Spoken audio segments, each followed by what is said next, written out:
শুরু করিতেছি মহান আল্লাহ পাকের নামে, যিনি পরম করুণাময় এবং অত্যন্ত দয়ালু। দেখেন, বাংলাদেশের বর্তমান রাজনীতির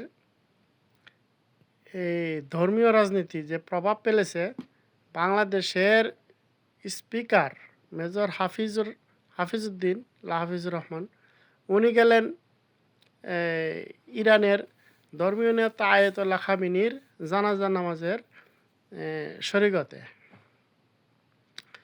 এদিকে তারা গেছে আমেরিকার বিরুদ্ধে গিয়ে আয়াতুল্লাহ খামেনির সাথে কূটনীতিক সম্পর্ক করার জন্য।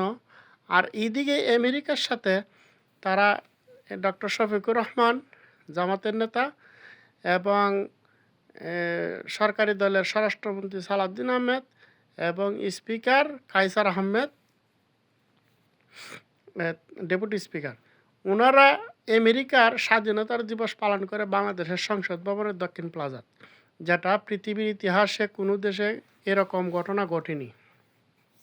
এতে বোঝা যায় বাংলাদেশের ভূরাজনীতি নিয়ে আমেরিকার কত রকমের খেলা, কত গভীরের খেলা খেলছে এবং বাংলাদেশে তাদের গোলাম সেটা তারা প্রমাণ করে দিচ্ছে।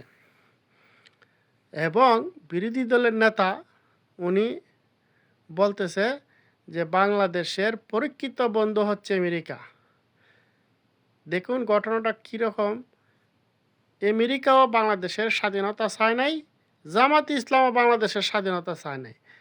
তাহলে বাংলাদেশের কি করে পরীক্ষিত বন্ধু হলেন? এই যে মিথ্যাচার,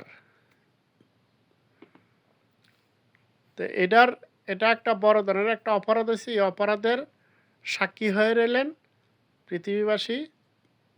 তারেক রহমান এক সময় এটার জবাবদিহিতা করতে হবে।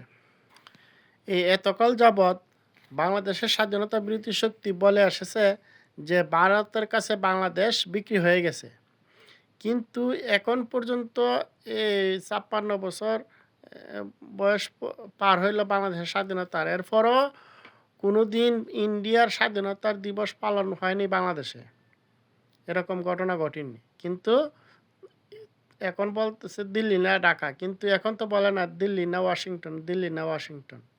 তার মানে এখন তো আমেরিকার কাছে বাংলাদেশ বিক্রি হয়ে গেছে, বাংলাদেশ এখন গোলাম।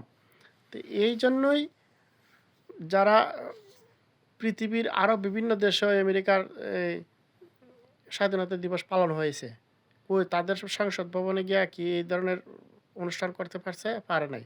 বরঞ্চ বাংলাদেশ কি আমেরিকার হোয়াইট হাউসে যায় বলতে পারবে আমাদের একটা স্বাধীনতা দিবস পালন করব, আপনাদের এখানে একটু দেন, এই সংসদ ভবনে হোয়াইট হাউসে অনুষ্ঠান করানোর অনুমতি দেন? এই কথা বলার তো সাহস থাকতো না। তার মানে বাংলাদেশ আমেরিকার গোলাম, আমেরিকার নির্দেশেই দেশ পরিচালনা হচ্ছে। বাংলাদেশ স্বাধীন নয়, বাংলাদেশ এখন